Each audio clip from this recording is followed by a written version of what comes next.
All right, good morning. Today we're going to be in Ezra 2 and 3. And last week we started in Ezra 1 talking about the circumstances that had gotten the Israelites held captive in Babylon. And one of the things Bart and I talked about was you had 350 years in the Judges period, and you had 450 years of the Kings, 800 years of rebellion. You know what the problem with that number is? That's not really the number. They were in rebellion much longer than that. In fact, you can go back to, let me get this going. You can go back to Moses. And one commentator, Jack, I don't know if I gave it to you. Can you read that? The Israelites' lack of faith while Moses was on Mount Sinai made them feel insecure. Moses was gone less than 40 days when the Israelites fashioned a calf of molded gold to substitute for the invisible creator God. In their own minds, they had reduced God to something they could control and call upon when convenient. Those who repented were ashamed at what they had done. You know, when I did the thing on Judges and then Bart's series on the Kings, you can find yourself saying, well, they were in the company of people that were already worshiping other gods. You know, that's how they assimilate into that. Who are they assimilating with at Mount Sinai? They're all on their own, talking to each other. Yeah. Alvin, what'd you tell me earlier about Aaron, what Aaron said about the calf? Aaron said, we just threw the gold in the fire and out came this Out calf. came the calf. Isn't that something? We will lie even to God's face. Isn't that something? And if you look at the order of things, God had just spoken to them from Mount Sinai within the month before that. Yeah. Yeah. Now Moses was up on the mountain for 40 days, but as the thing says, you know, in less than 40 days, they're melting down gold and making an idol. So has anybody ever seen the search for real Mount Sinai? There's a bunch of videos on YouTube. If you haven't, it's really astounding. Where's the real Mount Sinai? It's in Saudi Arabia. It's not in the Sinai Peninsula. That's why you can't find anything there. But this is one of the carvings on a rock, a petroglyph, and they actually capture the golden calf in that image there. If you haven't seen any of those videos, I highly recommend that you do. Last week, we talked about Cyrus allowing the Israelites to come back to their land so they could go to Jerusalem, the home of their God. Okay. And Cyrus, why did Cyrus do that? Why did Cyrus let them? Because God said he was going. Because God said he was going to. That's exactly right. God moved him. And we talked about that, you know, that God can use whoever he wants, whenever he wants, wherever he wants to serve his purpose. Okay. And that's exactly what he did with Cyrus. This is the timeline we're looking at. I should have grabbed my pointer so I feel more like Bart. But this is right where we're at. This is where we're going to be today. Zerubbabel is leading the first wave back, and he's going to start the building process in Jerusalem. Now, so we're going to be in chapter 2. Jack, go ahead and read the first 2 verses there. Oh, wait, you know what? I forgot one more thing. I'm getting ahead of myself. This is what happens when you look at slides and not notes. So I was looking at where it's captured in scripture, why Israel was led into captivity. And I just want to, Bart covered this in his lesson, but I want to cover one section here. 2 Kings 17, starting in verse 7. Jack, you want to read it 7 to 13? Now this came about because the sons of Israel had sinned against the Lord their God, who had brought them up from the land of Egypt, from under the hand of Pharaoh, king of Egypt, and they had feared other gods. They also followed the customs of the nations whom the Lord had driven out from the sons of Israel, and in the customs of the kings of Israel, which they had introduced. And the sons of Israel did things secretly against the Lord their God, which were not right. Don't you love that line? They did things. Was it really secret? No. Okay, go ahead, Jack. Moreover, They built for themselves high places in all their towns, from watchtower to fortified city, and they set up for themselves memorial stones and ashram on every high hill and under every green tree. And there they burned incense on all the high places, as the nations did that the Lord had taken into exile before them. And they did evil things, provoking the Lord. They served idols, concerning which the Lord had said to them, "You shall not do this thing." Yet the Lord warned Israel and Judah through all his prophets and every seer, saying, "Turn back from your evil ways and keep my commandments and my statutes, in accordance with all the law which I commanded your fathers and which I sent to you through my servants, the prophets." Don't you feel like that? God is saying that today in our world today. I really do. And I read that again and again, thinking, my goodness, I'm sure he's in heaven saying the same things. And then in Judges 2, we get a similar thing, Judges 2:11-13, Jack. Then the sons of Israel did evil in the sight of the Lord and served the Baals, and they abandoned the Lord, the God of their fathers, who had brought them out of the land of Egypt, and they followed other gods from the gods of the peoples who were around them, and bowed down to them. So they provoked the Lord to anger. They abandoned the Lord and served Baal and Ashtoreth. Isn't that something? They abandoned the Lord. After trying to keep secrets from him, they abandoned him altogether. Now, let's move forward. We're going to be in Ezra 2. Let me ask you before we move on, though. Have you ever been, think about the Lord for a second. Have you ever been betrayed by anyone that you would remember like that? Because that's what's happening. The Lord has been betrayed. Have you ever had that happen in your life? Where you've done something or a lot of things for someone and you get zero gratitude in return? In a business level, I've had that happen. How does that make you feel? All the things that were just said in these passages, that's how I felt. You feel anger, you feel resentment, I actually feel sorrow for some of these people that you can't recognize the things that were right in front of you. And so I can only imagine everything that God has done for them to this point, how he must have felt being betrayed. They didn't just serve other idols, they built them. They worshiped them. They did all the ceremonies and everything that the foreign lands. What else did they do? Are we missing anything else besides the idols? What else did God tell them not to do when they intermarried? Yeah. Yeah. Picking the right woman is a big thing, guys. And that angered God. Why did he not want them to marry other women from other countries? For the exact reason they had these other gods. They were going to be introduced to that. Although I'm sure no man has ever compromised their morals or scruples in this room for the women they married, right? Okay, we'll just leave it at that. Okay. Okay, so this is where we're at. About 535 BC. This is when the first wave goes back. And Jack, go ahead and let's read verses 1 and 2. Now, these are the people of the province who came up out of the captivity of the exiles whom Nebuchadnezzar, the king of Babylon, had taken into exile to Babylon. And they returned to Jerusalem and Judah, each to his city. These came with Zerubbabel, Jeshua, Nehemiah, Suriah, Reelaiah, Mordecai, Bilshan, Mispar, Bigvi, Raham, and Baana. Let's pause there for a second while Jack realizes that there's 68 more verses just like those names, full of numbers and stuff. I'm ready. I'm not going to make Jack read all those. Yeah. And more importantly, I'm not going to make you suffer through all that. But who is, okay, so it mentions Zerubbabel. Who is Zerubbabel? Well, I'm glad you asked.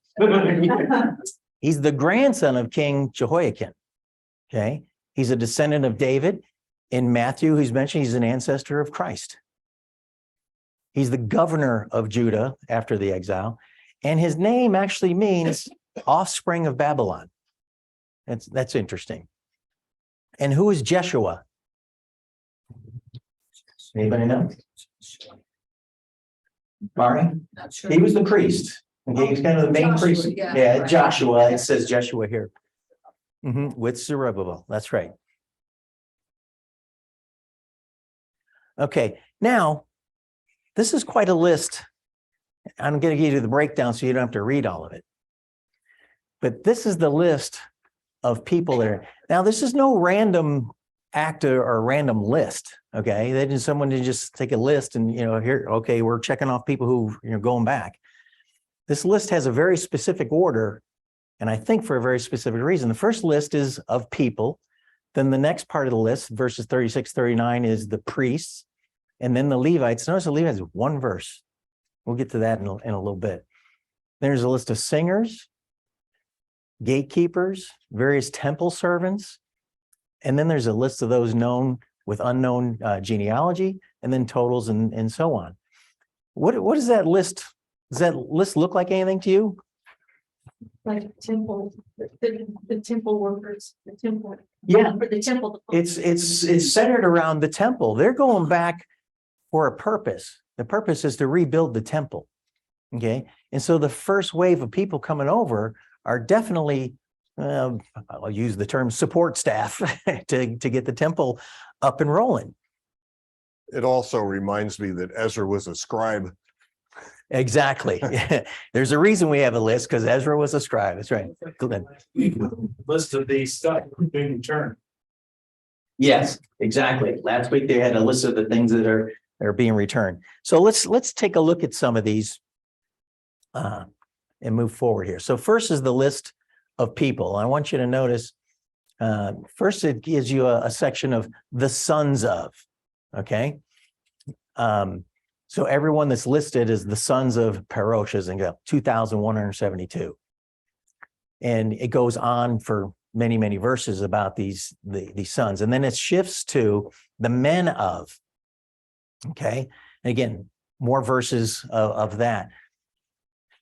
But we're going to get to the totals here in a little bit, but what does this tell you as far as this list goes? They're not counting women and children, wives, they're not counting any of that.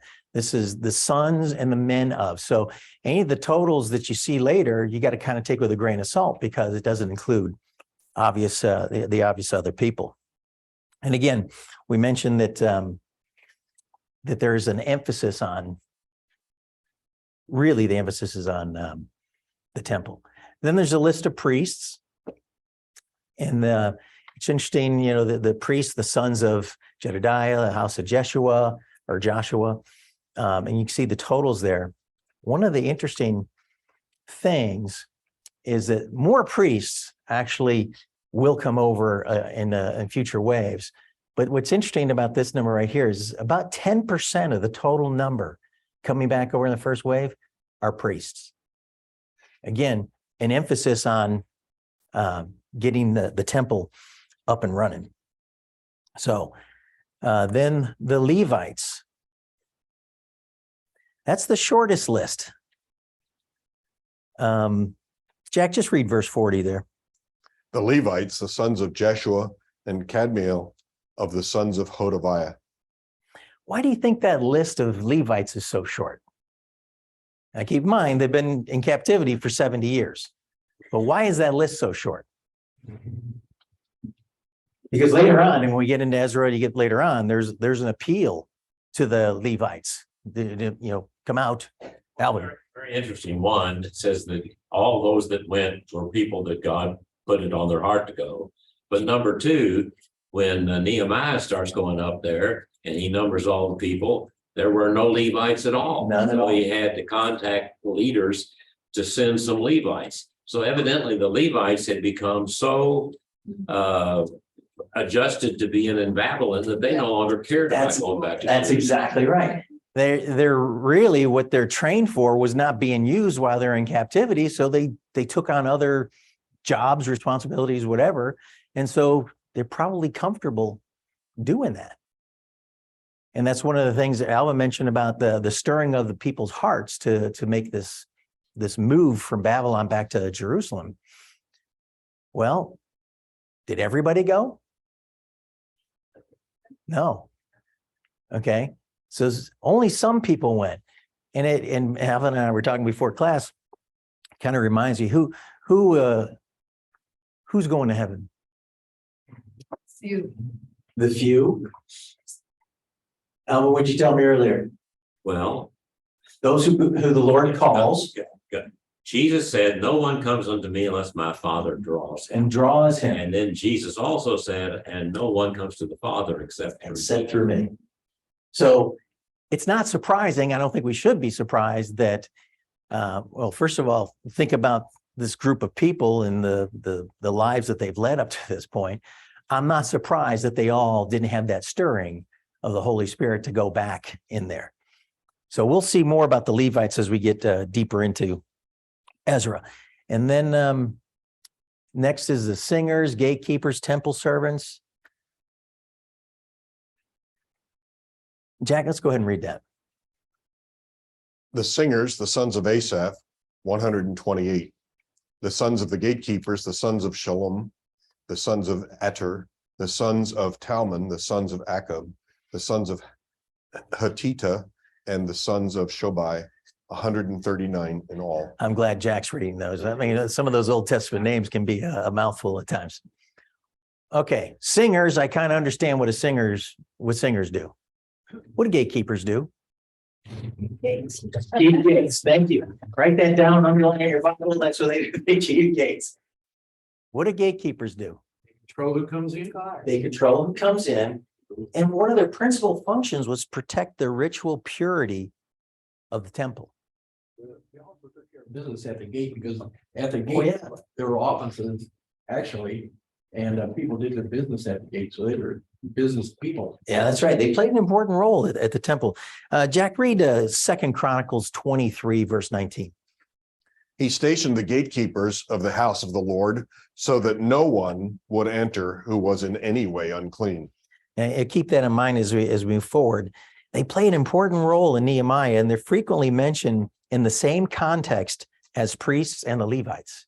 So as we go forward, pay attention to the way that they are brought up in Scripture. Then the temple servants. This is in your Jack. Read verse 43. Well, let me see. I think I got it on screen here. Read verses 43 to 46. You have that or no? I can find it. I don't have it in front of Well, me. I got it up on the screen if you want to read Oh, that. okay. The temple servants, the sons of Zia, the sons of Hasupa, this. That's all right. Don't worry about it. The sons of Paras, the sons of Sia. I actually just skipped down to verse 58. We'll be here all day. I told you I was ready. I was lying. All the temple servants and the sons of Solomon's servants totaled 392. Now, think about what that just says there. All the temple servants and the sons of Solomon's servants total 392. That's an important detail. Why would Ezra go out of his way to provide that detail? First of all, if you were a servant in Solomon's day, how old were you? You were probably very, very young. You're 70 years later now, and we're going to see that as we get into chapter 3. You're 70 years later. These are probably old men and women. And I think Ezra goes out of his way to make that point, because we're going to make it again in chapter 3. You'll see as we close out the lesson on that. But I just thought that it's there. Sometimes I notice things in Scripture like, why did he put that in there? And then you got to deep dive it once in a while to find out why it's there. Caroline. Is it possible? The Solomon's the one who first built the temple.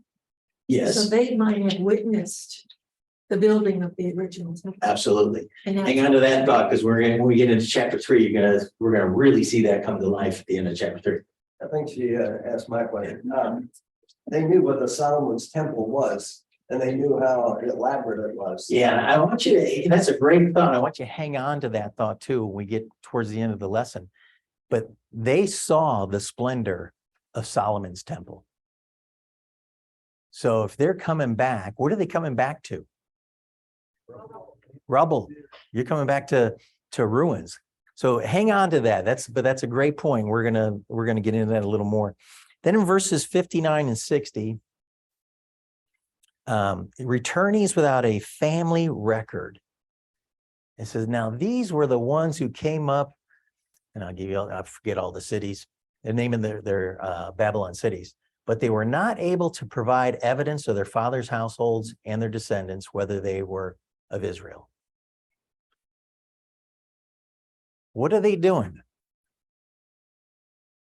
They're making sure, remember, we've got this list of people that are coming back to rebuild the temple. Are you just going to let anybody work on the temple?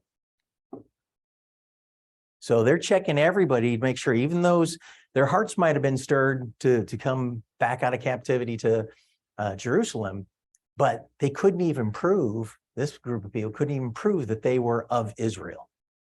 Rachel. Then people want to go back to Israel, make Aliyah, they have to prove that of their They have to prove their Genealogical. genealogy. Yeah. their Jews. Isn't that something? Yeah, that's again, we'll get into some of that. Yes. It must not have been too bad living there, because some of them didn't come back. And you think of, actually, they were prisoners really as we look at it. And but that must not have been too bad a living, actually. I mean, not everybody came back, so must have been. Well, then, and I think that's probably a pattern that you see throughout the history of Jews, is that they do go to other lands and they do assimilate and they do get comfortable and don't have an interest in going back to Israel. Now, many do. Okay, many do, and you see that with the numbers that are coming back to Israel, but it's not all of them. How many Jews do we have in the U.S.? As many as we have. Yeah, I think it's about 8 or 9 million, something like that. We have 7,000 practicing Jews. 7,000 in Louisville by itself, but they're very comfortable where they're at. And you may or may not see, we'll see, as time goes on, if that stirring in their heart continues and they, you see more masses of Jews going back to Israel. We'll see about that. In Babylon. Oh, yeah. And, we see that with the seminary students, they want to go back to horrible places just because it's home. Yep. And Jack, let's read verses 61 to 63. Of the sons of the priests, the sons of Hobaiah, the sons of Hakaz, the sons of Barzillai, who took a wife from the daughters of Barzillai the Gileadite, and he was called by their name. These searched among their genealogical registration, but they could not be located. So they were considered defiled and excluded from the priesthood. The governor said to them that they were not to eat from the most holy things until a priest stood up with Urim and Thummim. What's a Urim and a Thummim? With that, It's kind of like dice. It's a way of making decisions. Yeah, it's the ancient equivalent of the magic 8 ball. They got answers to questions and stuff via these stones and stuff. Alvin. God was behind it. God's not in the magic 8 ball. Try as you might, he's not. Yeah, that's interesting. So they're excluding people because they don't want anybody from an impure line entering into the priesthood as they rebuild the temple. Okay, so they're taking a lot of steps right from the get-go.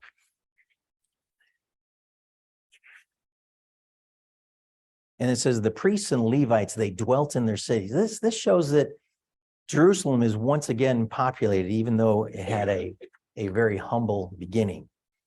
Now we're going to switch over to chapter 3. And Jack, let's go ahead and read. I think it's just verse 1. This thing keeps locking up on me. Yeah, let's do verse 1 of chapter 3. Now, when the 7th month came and the sons of Israel were in the cities, the people gathered together as one person to Jerusalem. Now, the 7th month, what is the 7th? What goes on in the 7th month in the Jewish calendar?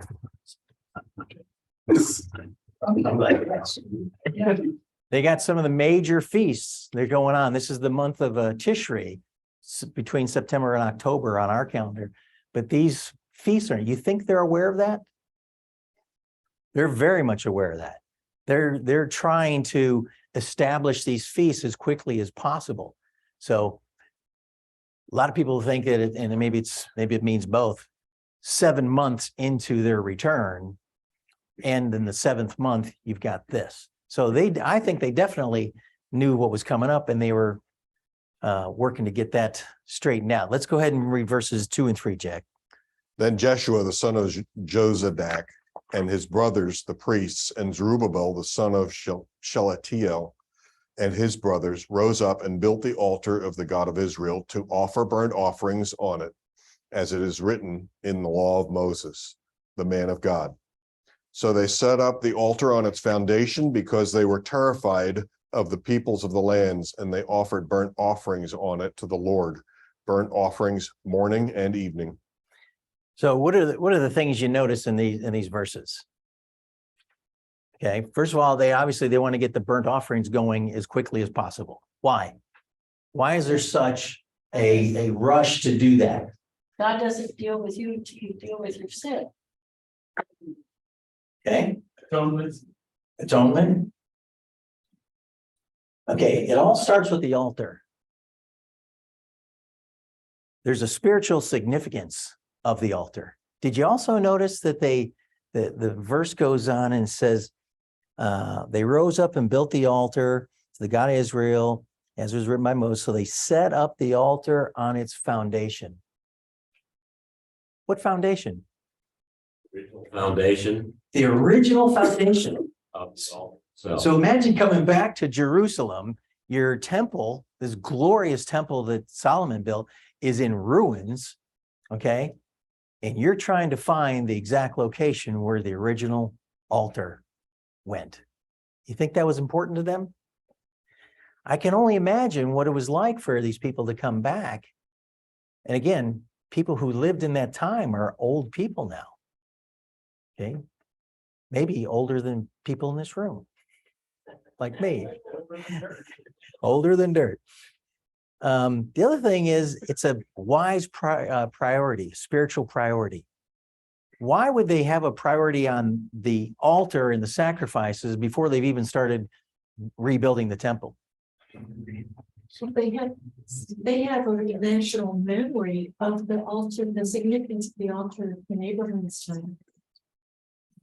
Okay. I think wherever he went, his first priority was to. I think that the altar signifies a return to righteousness because of the sacrifices.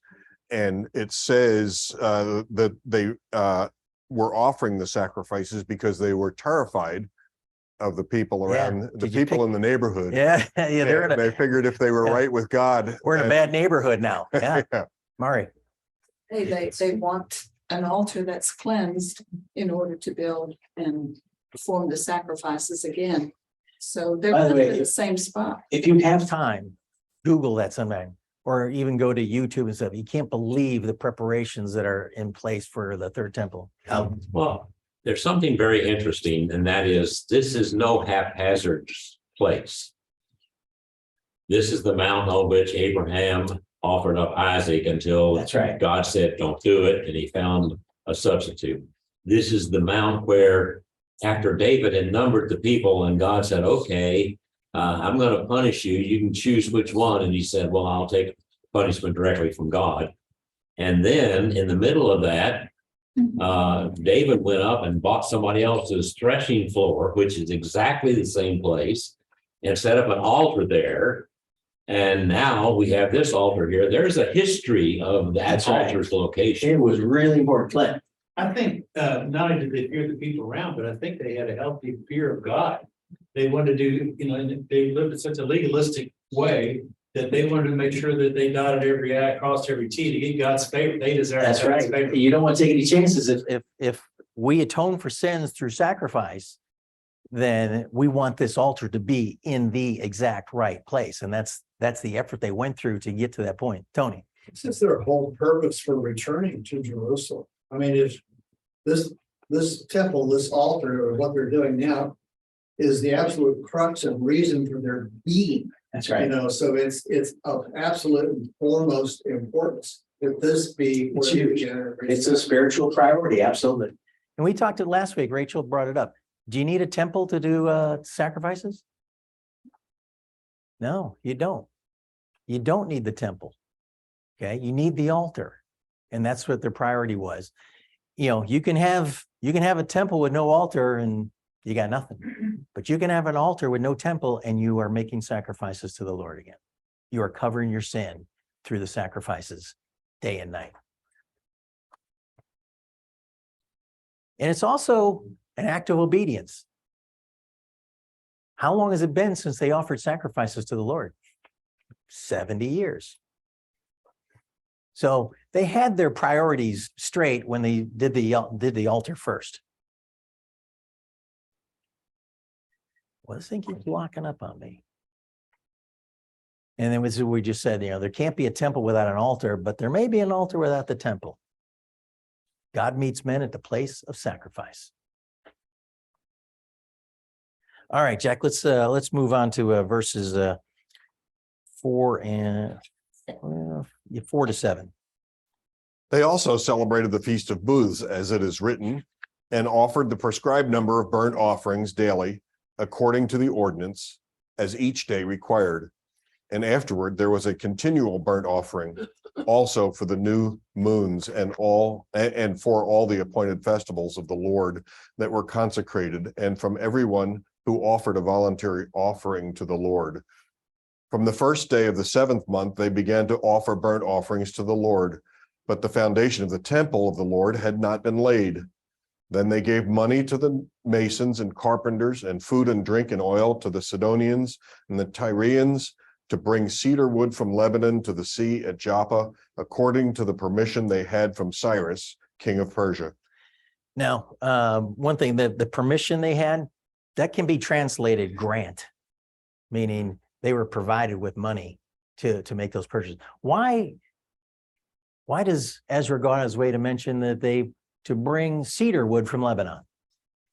Because that was the original temple. That's the original, because that's what they got when they built Solomon's temple, absolutely. And they kept the Feast of Tabernacles. What is the Feast of Tabernacles? When booths, when God comes to dwell with his people, it signifies that. And it's a great joyful feast, is it not? It's the commemoration of their 40-year wandering from Egypt into the promised land. Into the promised land. That's exactly right. That's exactly right. Yeah, and during the feast, the families of Israel were commanded to camp out in temporary shelters, meant to remind them of how their forefathers lived in the Exodus. What I think is ironic, perhaps a little fun. I tend to find humor in everything. They had no choice but to build temporary shelters when they're back there, right? Their houses aren't built. Everything's been laid in ruins. And so they're literally living out the feast in a way that maybe they hadn't done before. So in this context, destroyed cities, they were forced to live this way. They offered regular burnt offerings, all the appointed feasts of the Lord, free will offering to the Lord, and goes on, a free will offering to the Lord. This describes a regular resumption of sacrifice to the altar, and it was done before the foundation of the temple, which we're going to see here in just a bit. Now, during their long stay in Babylon, the Jews were not able to offer sacrifices as they could in Jerusalem. Instead, they're surrounded by a myriad of pagan temples. Think about that. You've traded your altar and your sacrificial system for pagan temples. About 50 temples are mentioned in Babylon texts, together with 180 open air shrines in Babylon. They were surrounded by pagan gods. And it says they also gave money to the masons and carpenters. You know, once the work of restoration began at the altar sacrifice, they followed through by assembling and hiring workers they needed to build the temple. And then again, we already mentioned the cedar logs from Lebanon. That's no coincidence. And like I said, remember, I don't know what your translation says, but permission is often used as grant. You were granted not just permission, but also financial means to do what they wanted to do. So let's, Jack, let's move on to verses 8 and 9. Now, in the second year of their coming to the house of God at Jerusalem, in the second month, Zerubbabel, the son of Shealtiel, Jeshua, the son of Jozadak, and the rest of their brothers, the priests and the Levites, and all who came from the captivity to Jerusalem, began the work and appointed the Levites who were 20 years old and upward to oversee the work of the house of the Lord. Then Jeshua with his sons and brothers stood, united with Kadmiel and his sons, the sons of Judah, and the sons of Henadad with their sons and brothers, the Levites, to oversee the workmen in the temple of God. Now, if you go back to like the book of Numbers, in chapter 4, it says that the Levites had began their service when they were age 30. Why the change to 20? They needed more people. Alvin? Well, they no longer had to carry the tabernacle in, so that they didn't need to be that. Yeah. So now you're looking for good, strong young men. And did you notice the second month? Again, I love the details that Ezra gives you. In the second month, am I on the right page here? Oops. Gosh, my PC keeps locking up.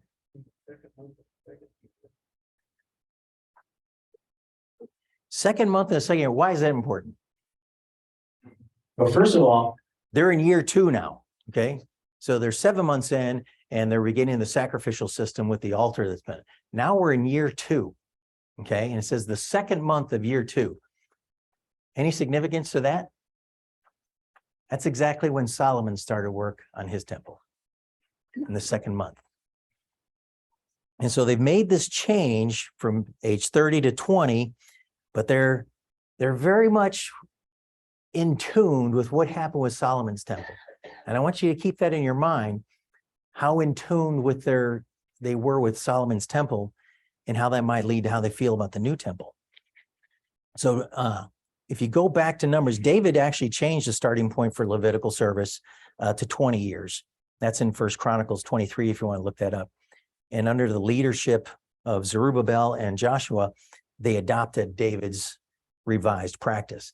Jack, let's move on to verses 10 and 11. Now, when the builders had laid the foundation of the temple of the Lord, the priests stood in their apparel with trumpets, and the Levites, the sons of Asaph, with cymbals, to praise the Lord according to the directions of King David of Israel. And they sang, praising and giving thanks to the Lord, saying, for he is good, for his favor is upon Israel forever. And all the people shouted with a great shout of joy when they praised the Lord, because the foundation of the house of the Lord was laid. Can you imagine? Isn't that great? Isn't that a great description? Think about that. You've been in captivity for 70 years, and now you've just laid the cornerstone of the temple to be rebuilt. And they stood in their apparel with trumpets, and the Levites, the sons of Asaph, with cymbals, praise the Lord according to the directions of King David of Israel. That had to be a glorious day for them. Out of 2 years, you're 2 years out of captivity, and now you get to celebrate like this. Now, the temple's still in ruins. All they've done is laid the cornerstone. Okay, but I couldn't help but imagine. I tried like crazy to find graphics or paintings or something. I'll tell you what, the downside of, if you're not making charts like Bart does all the time, if you're trying to find graphics that support Old Testament stuff, it's tough. I was telling Alvin, it's like children's book graphics, like I didn't want to do that to you. But that image in my mind of how they're celebrating the laying of the foundation, they sang, praising, giving thanks to the Lord. These are the same people for over 1,000 years have tried to hide their sins in secret from the Lord, and they did wrong in the sight of the Lord. The same people, and now they're back to singing his praises. Jack. It's interesting to contemplate, though, that it being 70 years, a lot of the people that returned were a new generation of people that had not had the experience in Jerusalem Exactly. before. So Think about that. So that 20-year-old thing, these are people who've never saw Solomon's temple. Okay, so the people that are now going to become priests for the temple, this is foreign to them. All you've got is stories. Do you have anything else to add to that, Jack? no, just the fact that the stories themselves, they probably heard in captivity and from their parents. And then as they came back, they were delighted, probably also at the Lord's leading, the Lord's touching their heart. They were delighted to be able to celebrate again as their ancestors did. As we've mentioned, Ezra probably was the curator and editor of books of Chronicles, First, Second Chronicles. Jack, read Second Chronicles 5:13 and see the comparison to what he's just written here in Ezra, and look at Second Chronicles. In unison, when the trumpeters and the singers were to make themselves heard with one voice to praise and to glorify the Lord, and when they raised their voices, accompanied by trumpets, cymbals, and other musical instruments, and when they praised the Lord, saying, "He indeed is good, for his kindness is everlasting." So a lot's going on between the time Second Chronicles was written and the time this is being written, but the similarities are tremendous, aren't they? I saw this one Bible scholar, it's Len Cosman, ODGs. Everybody know what an ODG is? Old dead guy. If once you've heard that for 20 years, you know what an ODG is. He says, this is from Derek Kidner. He says, "This time there is no ark. There's no visible glory. Indeed, no temple. Only some beginnings, and small beginnings at that. But God is enthroned on the praises of Israel, and these could be as glorious as Solomon's." Isn't that great? He really captured it well. Let's move on. Jack, let's read verses 12 and 13. Yet many of the priests and Levites and heads of fathers' households, the old men who had seen the first temple, wept with a loud voice when the foundation of this house was laid before their eyes, while many shouted aloud for joy, so that the people could not distinguish the sound of the shout of joy from the sound of the weeping of the people, because the people were shouting with a loud shout, and the sound was heard far away. There's a lot going on in there. The old men who had seen the first temple. So we have no idea how old they were when they were taken into captivity. Maybe teenagers, maybe younger than 10. I don't know. Let's say it's 10. That means they're at least 80 by the time they return. And now they're getting to see the altar is put back in place, and we've laid the cornerstone for the second temple to be built. I can imagine what an overwhelming feeling that must have been for the old men there. And it's easy to understand why they wept the way they did. So Then don't go back. We know that Daniel didn't. Daniel did his first wave. I don't know about anybody know? Rack Shack and Benny, as they call them in VeggieTales. You read that book too many times as your kids that's how you refer to them. They also had horrible memories of how the first temple ended. When they left and got taken into captivity, the temple was being destroyed. It was being set on fire. Think about that.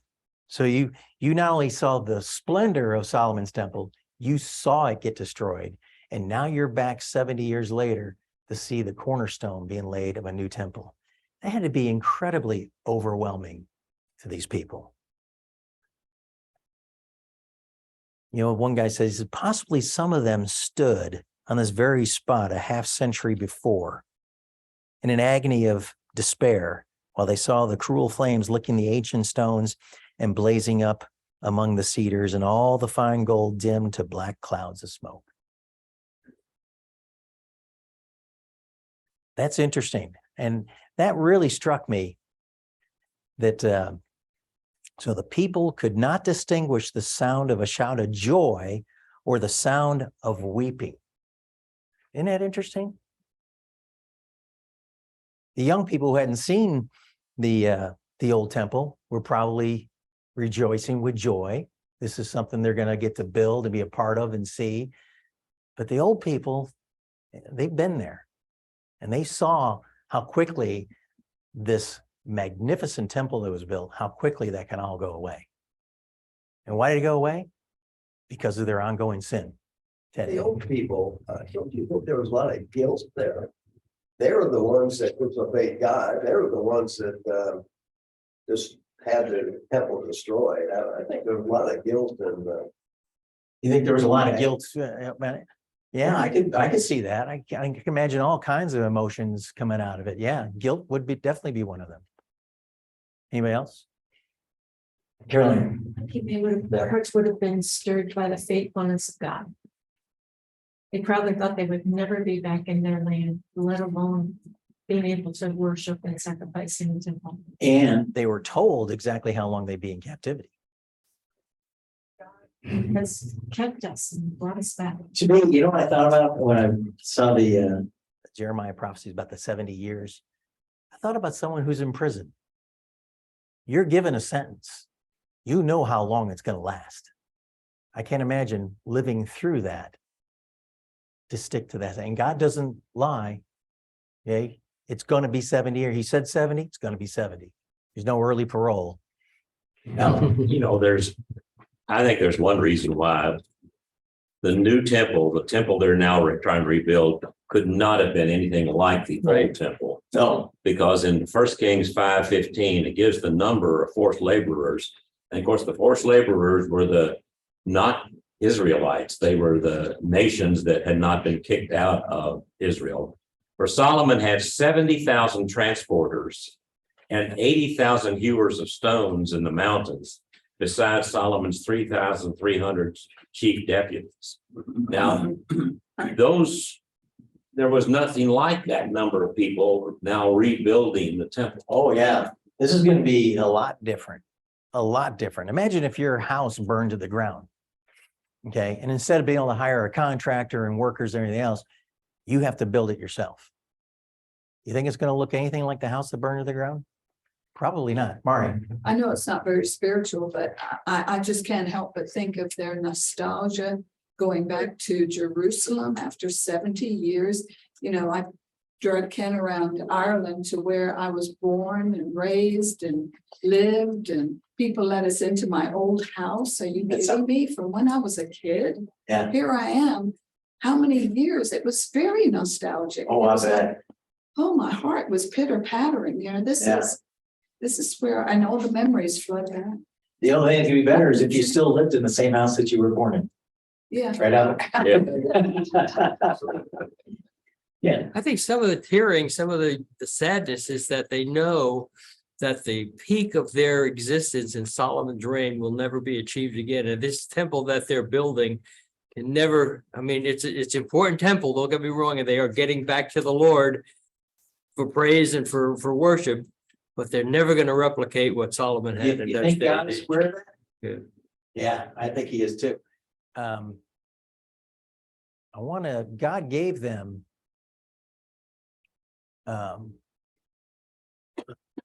he gave them some, I don't call them warnings, but he gave them a heads up of what it was going to be like.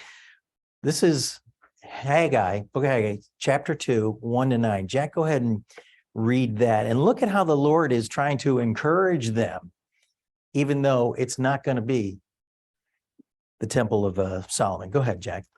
On the 21st of the 7th month, the word of the Lord came by Haggai the prophet, saying, "Speak now to Zerubbabel, the son of Shealtiel, governor of Judah, and to Joshua, the son of Jehozadak, the high priest, and to the remnant of the people, saying, Who is left among you who saw this temple in its former glory? And how do you see it now? Does it not seem to you like nothing in comparison?" Wait, But- hang on just a second there. Think about what God has just told them that. This was written 66 years after captivity. Okay, so this is 4, 5, 6 years before they start rebuilding. God has given them the heads up. What's the danger in comparison? What's the danger when you compare? Disappointment. Disappointment. Disappointment is probably the big thing. Depression, all those things. If you're going to build this new temple and all you're going to do is constantly compare it to Solomon's temple, you're going to be greatly disappointed, aren't you? And that's what God's trying to give them the heads up. Go ahead, Jack, finish up. But now take courage, Zerubbabel, declares the Lord. Take courage also, Joshua, son of Jehozadak, the high priest, and all you people of the land, take courage, declares the Lord, and work, for I am with you, declares the Lord of armies. As for the promise which I made you when you came out of Egypt, my spirit remains in your midst. Do not fear. For this is what the Lord of armies says. Once more, in a little while, I'm going to shake the heavens and the earth, the sea also, and the dry land. I will shake all the nations, and they will come with the wealth of all nations, and I will fill this house with glory, says the Lord of armies. The silver is mine, and the gold is mine, declares the Lord of armies. The latter glory of this house will be greater than the former, says the Lord of armies. And this place I will give, and in this place I will give peace, declares the Lord of armies. So he's telling them, okay, first of all, don't compare. Don't get caught up in the aim of comparing. It also creates, if on a practical application, when you compare yourself to others, what's that end up doing? Creates envy, doesn't it? And he doesn't want that amongst his people for the temple. Let's enjoy for what it is. He also tells them, take courage, Zerubbabel. That's great encouragement there. Take courage also, Joshua. And he tells all the people of the land, take courage. So it's 3 different times he's saying, take courage. And then he says, and work, for I'm with you. And then he says, as for the promise I made you, my spirit remains in your midst. Do not fear. So he's encouraging them. He says, take courage, work, and do not fear. That's a pretty solid message from the Lord 4, 5, 6 years before you're going to get out of captivity. It does no good to compare to Solomon's temple. This is not, they don't have the resources. As Alvin pointed out, they don't have the people. They don't have the money. They don't have anything that Solomon had, but that you can be strong, you can work, and you can not fear. That's what God is telling them. And then lastly, in Zechariah chapter 4, verses 8 to 10, Jack, let's read that. Also, the word of the Lord came to me, saying, the hands of Zerubbabel have laid the foundation of this house, and his hands will finish it. Then you will know that the Lord of armies has sent me to you. For who has shown contempt for the day of small things? But these 7 will rejoice when they see the plumb line in the hand of Zerubbabel. They are the eyes of the Lord roaming throughout the earth. Who's ever used a plumb line? Isn't that a great reference there? They're the eyes of the Lord. The plumb line is the eyes of the Lord. You are building this temple, and the eyes of the Lord are the only plumb line that you need. Now, I went to Israel a few years ago, and I wanted to show you a few pictures that I took, just so you can get an idea of how massive an undertaking this is. Now, I have no idea how much ruins there were and how much had to be rebuilt, but these stones that are right here, these have been there since 70 AD. They have not moved. These are the stones that were toppled off the temple wall in 70 AD. There they are there. Now, I took this picture because Dan and I talked about this for a while. These are the stones from the original temple. You notice anything about the stones? They're very symmetrical for one, yes. But every stone has got like a picture frame chiseled around it. These stones are magnificent. I can't imagine how much time it took just to create one stone. This gives you an overview. We were up at the Mount of Olives, but look at the wall. Look at how big this is. Just one side. The other side is way over here. Okay, this is a huge undertaking. Okay, and this is the Wailing Wall. Notice anything about the stones on this wall? They added to the top because of what was done in 70 AD. These stones are original mostly, but those little ones up there, that's obviously done well after. It's not done with the same care and precision that was done when they were building the temple in the first place. And just to give you one last, this is the Wailing Wall that we went to. look at I actually stood by this guy later, the guy with the hat. He's about my height, about 6', 6'1", maybe 6'5" with the hat. But look at the size of these stones. Look at the size of the stone. See that picture frame right there? Okay, it gives you a little perspective on the previous picture. This is, a 5-foot tall stone, and it's probably 4 feet wide. It's a huge undertaking, and God is trying to encourage them.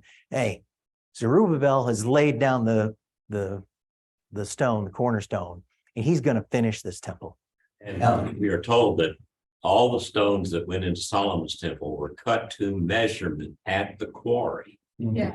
So they were, and he said, the reason why was so that the sound of a hammer would not be heard while they built the temple. Isn't it amazing?